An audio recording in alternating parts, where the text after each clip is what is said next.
Bonjour chers amis, je suis Fred Edemaboti, je suis coach de vie et gérant du cabinet Freya Consulting.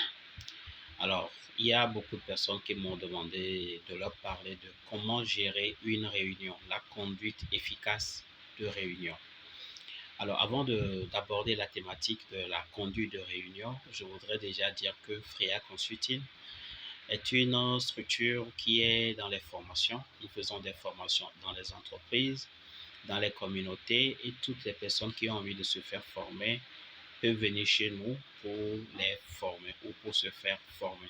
Surtout les personnes qui ont eu le bac ou le probatoire mais qui ne savent pas quoi faire après, nous les formons en gestion administrative, comptabilité, ressources humaines et informatique aussi. Nous sommes situés à Djranaouane. Alors, nous faisons aussi le placement, c'est-à-dire des ménagères, des nounous, des chauffeurs, et des agents administratifs, recrutement des agents administratifs, secrétaires, comptables, ainsi de suite. OK? Et en dernier lieu, nous faisons aussi le coaching de vie. Nous accompagnons toutes les personnes qui ont des difficultés et qui souhaiteraient être coachées et qui souhaiteraient aussi échanger ou qu'on puisse les écouter sur un certain nombre d'éléments de leur vie. OK, alors je reviens donc sur la thématique de la conduite de réunion.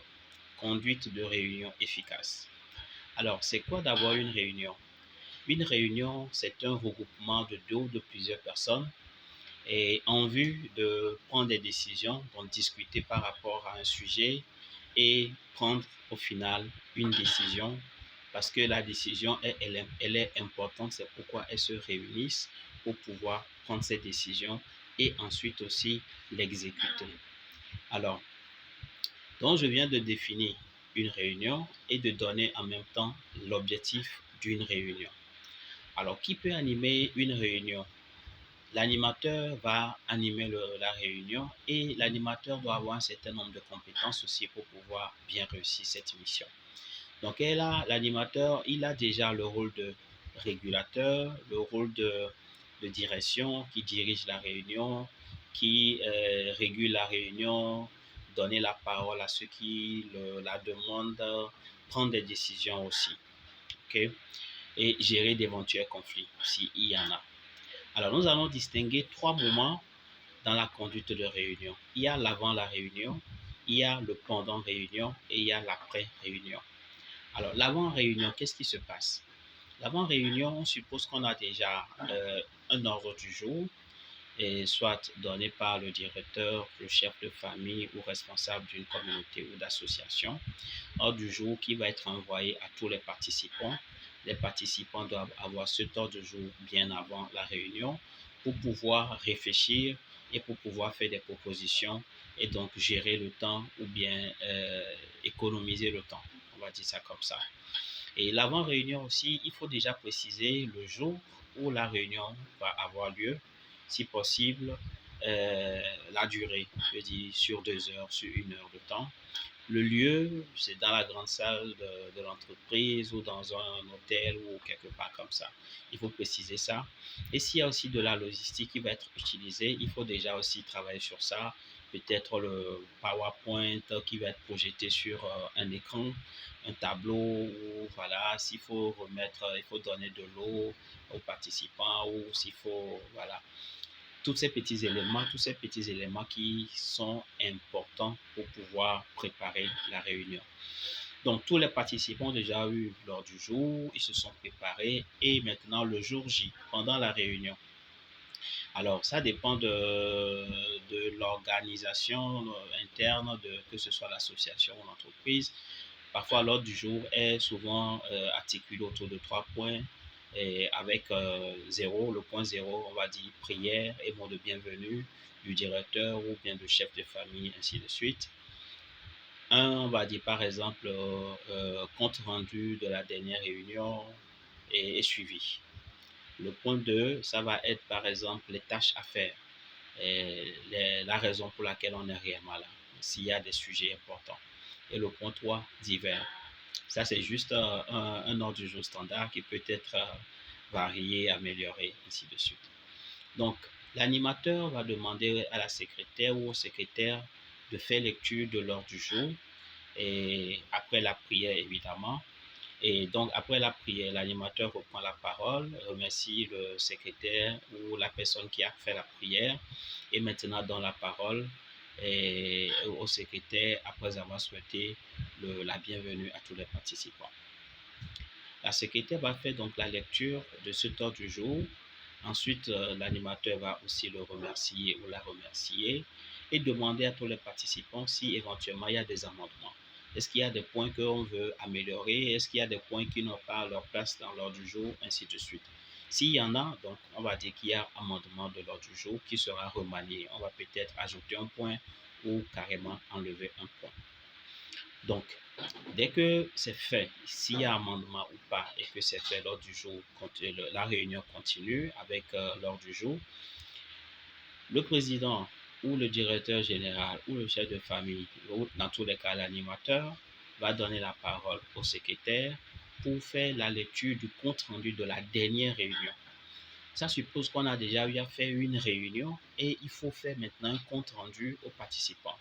Bien que le compte rendu doit être envoyé avant aussi, juste après la réunion, quelques jours après la réunion, où ce qui est conseillé, c'est le même jour envoyé parce que les idées sont encore fraîches dans les mémoires. Sinon, le lendemain ou au plus grand tard, le surlendemain.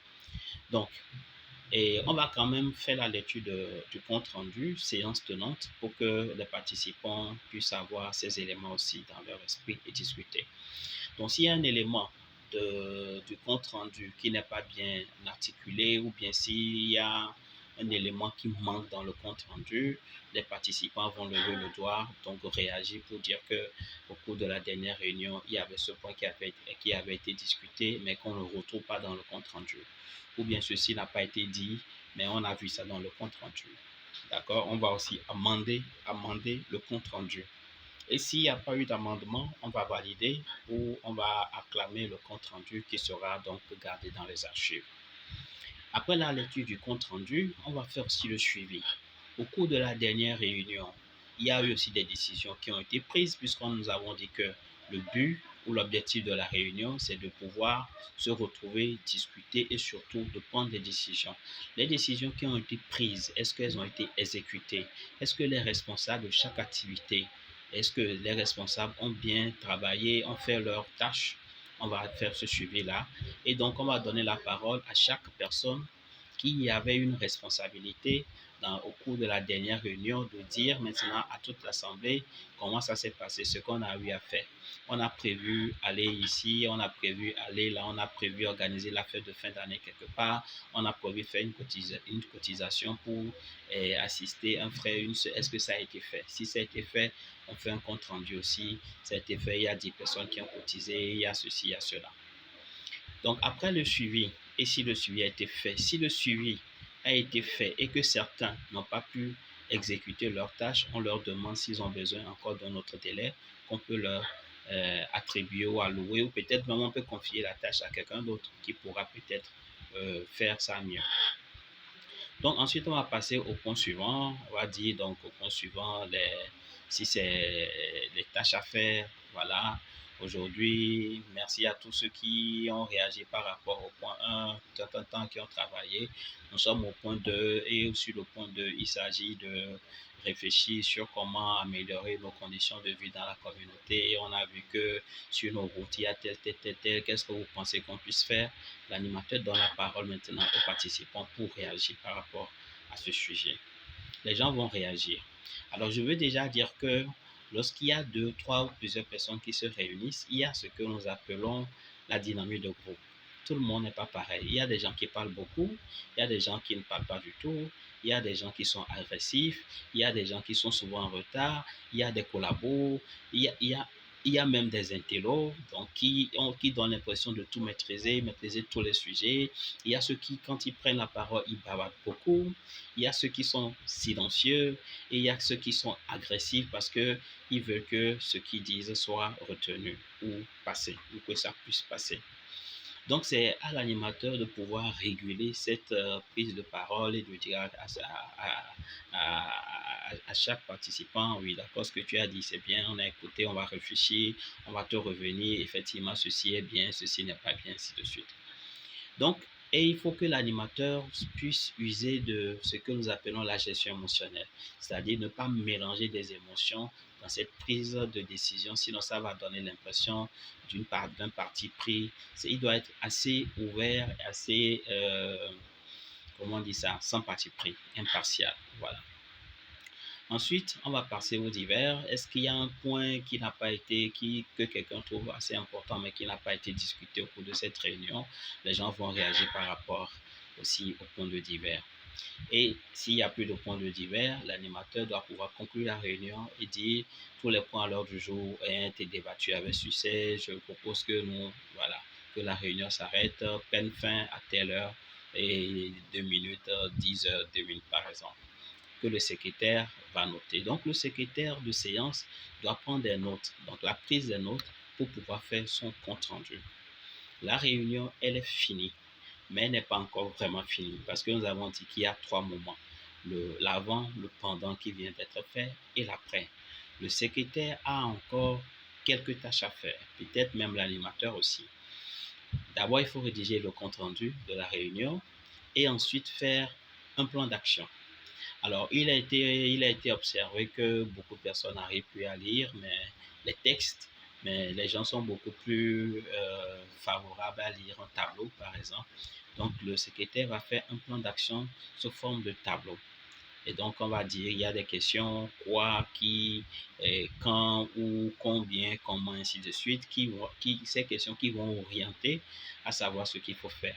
Quoi, c'est l'activité, qui est le responsable de cette activité, quand est-ce que le délai, dans quel délai est-ce que l'activité doit être rendue, et comment, par exemple, qu'est-ce qu'il faut faire, ça peut être précisé. Le combien, est-ce que pour pouvoir exécuter l'activité, est-ce qu'on a besoin des moyens financiers ou est-ce qu'on a besoin des moyens matériels, tout et tout. Donc, ça va être précisé aussi dans le tableau ou dans le plan d'action, ainsi de suite, et qui sera envoyé à chaque participant pour que chaque responsable puisse savoir où il se situe et ce qu'il a à faire. Donc, c'est important parce que ça permet d'aller plus vite et ça permet de gagner du temps et d'aider aussi les participants à être beaucoup plus performants. J'espère que cette vidéo vous a plu. Si oui, je vous prie de liker, de partager pour que ça puisse aider d'autres personnes. Il est important que nous apprenions à conduire nos réunions, à ne pas perdre du temps, ne pas transformer nos réunions dans des espaces ou dans des moments de causerie. Sinon, ça va décourager d'autres personnes à venir participer aux réunions. Quand une réunion est fixée pour durer 2 heures de temps, il faut faire en sorte que ça puisse rester dans cet espace de temps-là, parce que ça va permettre à tous les autres aussi prochainement de venir nous rejoindre dans nos réunions. Je vous remercie et je vous dis à très bientôt. C'est votre ami, coach, formateur Fred Edebaboti du cabinet Freya Consulting. À bientôt pour un autre thème.